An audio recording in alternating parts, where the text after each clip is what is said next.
Hello everybody. So I'm gonna do a little collective. It's gonna be a purpose reading. So yeah, I'm gonna look into kind of specifically what's going on for divine feminines that are dropping into their purpose. As I'm saying, this spirit saying those that are having things highlighted to them. So if you feel like you're being pushed to do something that aligns you more to your soul's journey. So, for example, if you are currently working in an office and you think this is not fulfilling me, I need to do something that aligns to me, and your dream is to open up your own child minding service or your own spiritual practices. Maybe you want to study yoga, maybe you want to do Reiki, maybe you want to do tarot readings, like whatever it is. It doesn't have to be spiritual. Maybe you're an aspiring author. Like, it's just it's your purpose. So it's what drives you. It's what fills you up. It's what There's that saying that if you do something you love, you'll never work a day in your life again. That whatever that is to you, whatever that thing that you love is, that will ensure that you are never working a day in your life, that is what your purpose is, and that's what you're being nudged towards. So it's more for people, I feel, that know what they're being nudged towards. So they're receiving some guidance from spirit.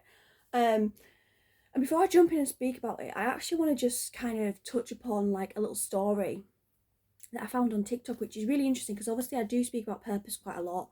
It's massively a big part of if you're on a spiritual journey or if you're on the twin flame journey, you do align to your purpose, and it's something that I've done readings on. I'm offering at the moment a purpose, like I'm offering some purpose readings and clearings, which I'll put the details down below of those. But it was a story I saw on TikTok, and it was this woman who she was actually in the US, and she'd gone into a Barnes and Noble, and there was this guy there with his books, stacks of his books, doing a signing, and nobody had gone to get a signed book, and she kind of videoed it. And then obviously the power of social media, she posted about it, like, this lovely man hasn't got anyone buying his book, and he has literally taken off. Like, I think he's like number one on Amazon at the moment. Like, I'm not sure what his book's called, but I did have a little look. I'll probably put it. I'll put it in the comments or in the description somewhere, so if you want to look up the story. But basically, this guy, with the power of social media, managed to become number one bestseller on Amazon of his book, which actually, when I looked into what his book was, it's really, really beautiful, and the story behind it's amazing. It's incredible.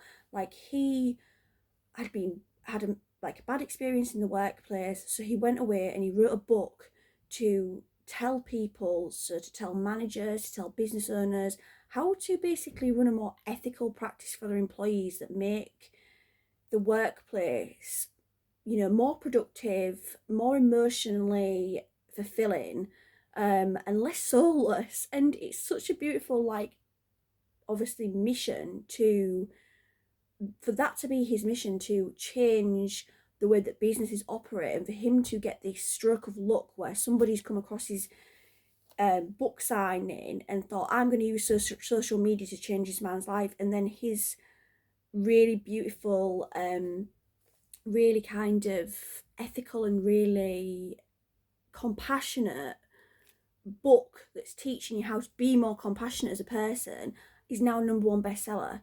Like, honestly, it's such a beautiful story, and I had to share that. I know, like, I've beat around the bush to say it, but I had to share that before I started this reading about purpose, because it just goes to show that there was obviously a lot of things coming up against this man, this author. He had an idea. He wanted to change people's lives in a positive way, but obviously he had to sell a book, and it wasn't a popular book. Like, he's in Barnes and Noble trying to sell a book that's essentially like probably in the self-help category or in the business category.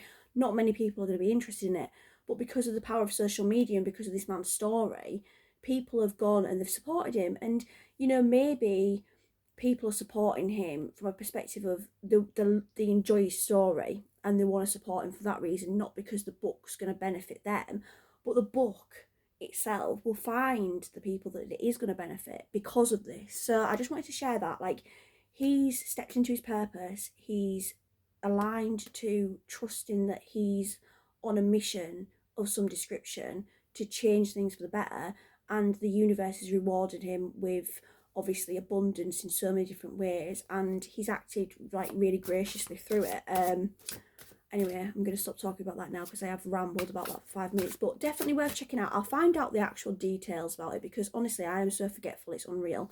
But I will find out the details and I'll post them in the description so that you guys can figure, look at that story yourself. Anyway, jumping in, so a reading for those that have been pushed towards a purpose that they understand or they know what it is. They know what it is. So, it's Reiki, it's yoga, it's writing a book, it's like writing songs, it's becoming a singer.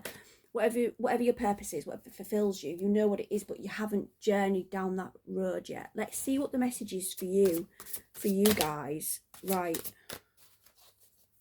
We're not getting much. Spirit does want you to trust in your intuition more.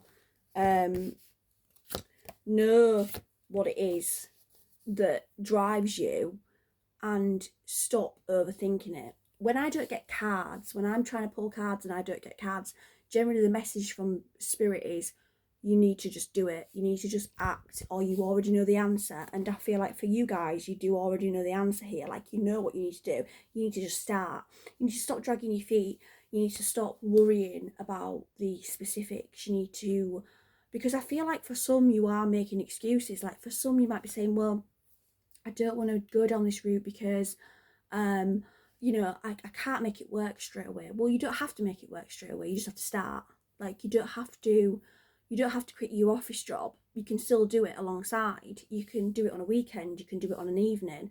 Like, you can put a little bit of extra work into it. If you really want it, you'll go out and get it. And I feel like there's something holding you back, which is interesting because, as I said that, I've just looked at one of the cards that I've pulled and it says, who holds me accountable? But what I was focusing on was a hold. Something's holding you back. It's fear. It's something. You've got to really dive into that fear. What is it? Deep down, why are you procrastinating? Like, what is the real reason? It's not because you can't do it. What are you scared of? Like, what is it? Are you scared of failing? Are you scared of, what people think if you do it and you fail? Like, what is it you are really scared of? Like, you really need to do some sitting and some reflection and some digging with that one, because there's definitely something that people are holding. They're holding themselves back. But who holds me accountable? Well, the only person who can hold you accountable is yourself.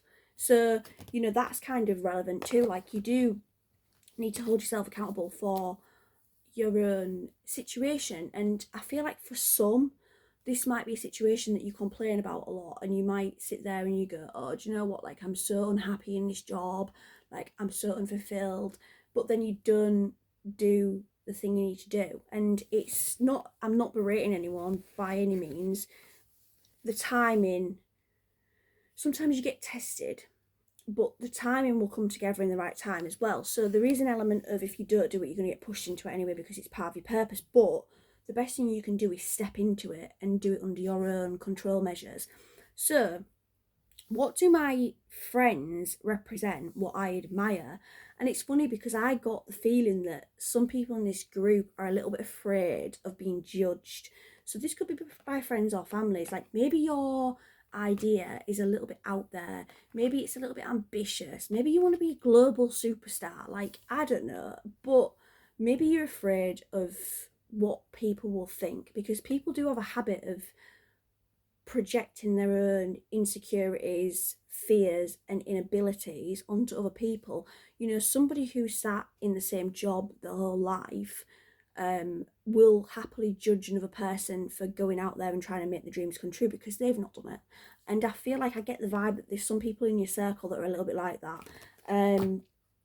We've also got creative field, build something new, and plan an event. So this is an interesting thing, and I feel like this is a message.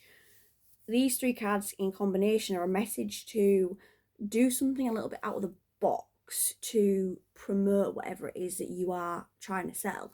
So, I'm not saying plan an event, to do a product launch or announce that you're doing a new business. It's not that at all. But there might be something a little bit more out of the box that you need to do that's can help you offer your service or your whatever it is to people that's different from everyone else around you. So you might know, like, how is there, like, for example, if you want to become a tarot reader, if you're looking at doing tarot readings online, what makes you special? What's creative about your mission, your plan, your business like model? What is creative about it? Build something new. Be different, stand out from everyone else. Like, are you for example, I'm trying to think of an example. Maybe you do, like, for example, I do channeled songs every now and again. Like, I channel through the songs. Maybe that's what your niche is.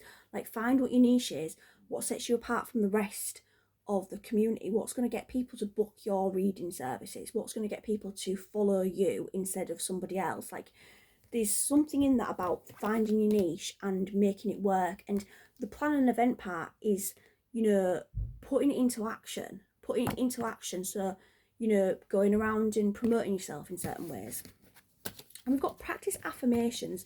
And I feel like this is coming out more to build confidence than anything else, because I feel like for this particular group, you are lacking in confidence. And it could be that you've had people around you that are a bit negative, that have said negative things about what you've planned to do.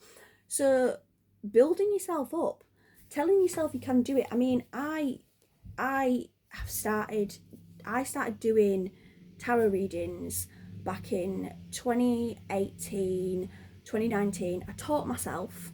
I made an Instagram account, and I used to give out free readings, and in exchange I asked people to give me a review while I was getting up and running. And then obviously it gradually built and it became what it is today. And I feel like the best thing you can do for building confidence is just to do it. It's just to do it. Just do it. Just practice. Embarrass yourself. That could be something that people are afraid of. They could be afraid of embarrassing themselves. Do it in secret. Do it in under a different name. Do it without telling people about it. You don't have to put yourself entirely out there until you are ready. But the best thing you can do is to actually just get on with it and to practice and to build in confidence. Put yourself on camera. It's difficult at first, but just do it. Just do it. Just do it and delete the videos if you don't like them. No one has to see them. But practice. Practice makes perfect. Affirm. Wake up in the morning and before you start doing it, do some little affirmation kind of ritual that might build your confidence up a little bit. Or even do something that builds your confidence. I mean, sometimes we all feel off it. We all feel off it a little bit. And I think one thing that I have done in the past when I'm trying to, maybe if I'm not feeling very confident or if I'm a little nervy, like some days I can be, and I'm about to do a live, I might do a few collective readings first, or even personal readings, because that's my comfort zone. And then I'll be in the mood to kind of, or I'm in a bit more of a flow. But yeah, sometimes it's just about practicing and seeing what works for you. But I do feel like practice makes perfect, and even affirmations to build confidence as well. I'm going to see quickly what else comes up, but this reading's getting longer and longer, unfortunately. I'm sorry, guys. We've got draw your blueprint. So again, this is just kind of reaffirming, find your niche. And I feel like on that note, because Spirit's kind of giving the same messages, I'm going to end this video here. It probably will be a YouTube video instead of a Instagram, because I have gone way over the time they allow. But thanks for watching. And as always, if you've got any suggestions or comments, please feel free to comment below. I'm always happy to take suggestions and new ideas. Thanks, guys.